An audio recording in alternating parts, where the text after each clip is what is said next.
Lebanon में एक बार फिर दहशत का माहौल है। अभी कुछ दिन पहले ही पेजर और वॉकी टॉकी में हुए धमाकों ने सबको डरा दिया है।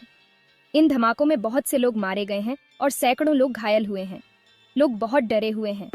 उन्हें अब आम चीजों से भी डर लगने लगा है। सबसे बड़ी बात तो ये है कि अभी तक ये पता नहीं चला है कि इन धमाकों के पीछे कौन है। कुछ लोग इसे आतंकी हमला बता रहे हैं तो कुछ लोग इसे किसी साजिश का हिस्सा।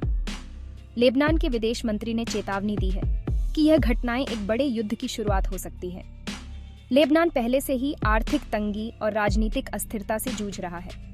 ऐसे में ये विस्फोट देश के लिए बहुत बड़ी मुसीबत है। दुनिया भर के देशों ने इन हमलों की निंदा की है और सभी से शांति बनाए रखने की अपील की है। लेकिन लेबनान के लोग डरे हुए हैं और उन्हें अपने भविष्य की चिंता सता रही है। वे जानना चाहते हैं कि आखिर कौन है जो उनकी शांति को भंग करना चाहता है। क्या लेबनान एक बार फिर युद्ध की आग में झुलसेगा? ये सवाल सभी के मन में है। कुछ अफवाहें भी उड़ी हैं कि लेबनान की तरफ से ही इन धमाकों की साजिश रची गई थी। लोग इस बात पर भी चर्चा कर रहे हैं कि क्या यह सब एक बड़ी साजिश का हिस्सा है। लेबनान के अधिकारियों ने इन अफवाहों का खंडन किया है और कहा है कि उनका इससे कोई लेना देना नहीं है। लेकिन जनता में इस बात को लेकर मिश्रित प्रतिक्रियाएं हैं। सोशल मीडिया पर भी इन अफवाहों को खारिज करने की कोशिशें हो रही हैं। सामुदायिक नेता लोगों से शांति बनाए रखने की अपील कर रहे हैं। इन धमाकों के बाद से ही दुनिया भर की निगाहें इजराइल पर टिकी हुई थीं और अब इजराइल ने इन हमलों की जिम्मेदारी लेते हुए यह दावा किया है कि ये हमले हिजबुल्लाह को निशाना बनाकर किए गए थे। इजराइल हिजबुल्लाह को एक आतंकवादी संगठन मानता है और उस पर लेबनान में अशांति फैलाने का आरोप लगाता रहा है। इजराइल का कहना है कि हिजबुल्लाह लेबनान में अपनी जड़ें मजबूत कर रहा है और इजराइल के लिए खतरा बनता जा रहा है, इसलिए उसने हिजबुल्लाह के ठिकानों पर हमला किया है। इजराइल ने यह भी कहा है कि वह अपनी सुरक्षा के लिए कुछ भी करने को तैयार है। हालांकि इजराइल के इस कदम की दुनिया भर में निंदा हुई है। कई देशों ने इसे अंतर्राष्ट्रीय कानूनों का उल्लंघन बताया है और लेबनान पर हमला बताया है। लेकिन इजराइल अपने रुख पर अड़ा हुआ है।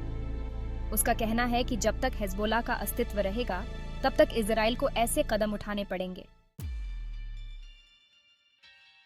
दूसरी तरफ हिजबुल्लाह ने इजराइल के आरोपों को पूरी तरह से खारिज कर दिया है। हिजबुल्लाह का कहना है कि उसका इन धमाकों से कोई लेना देना नहीं है।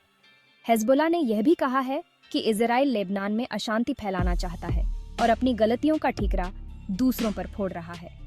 हिजबुल्लाह ने लेबनान की जनता से एक साथ रहने और इजराइल के खिलाफ लड़ने का आह्वान किया है।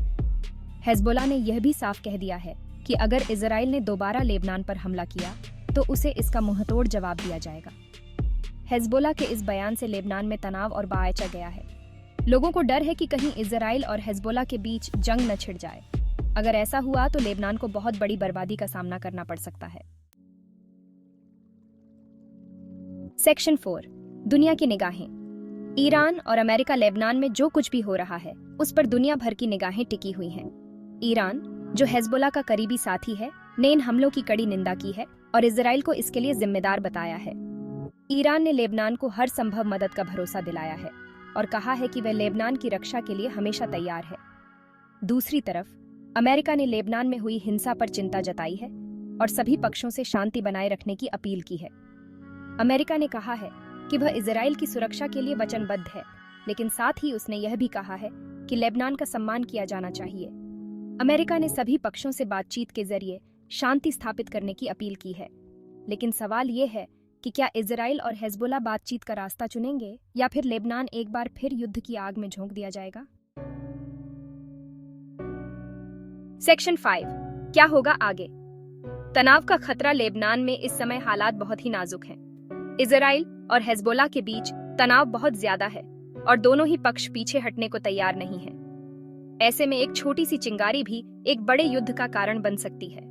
दुनिया के बाकी देशों को चाहिए कि वह इस मामले में जल्द से जल्द दखल दें और इजराइल और हिजबुल्लाह के बीच बातचीत शुरू करवाने की कोशिश करें। साथ ही लेबनान को आर्थिक और राजनीतिक रूप से मजबूत बनाने के लिए भी कदम उठाए जाने चाहिए ताकि वह इस तरह की मुश्किलों का सामना कर सके। अगर ऐसा नहीं हुआ तो लेबनान एक बार फिर युद्ध का मैदान बन जाएगा और इसका खामियाजा वहां के बेकसूर लोगों को भुगतना पड़ेगा।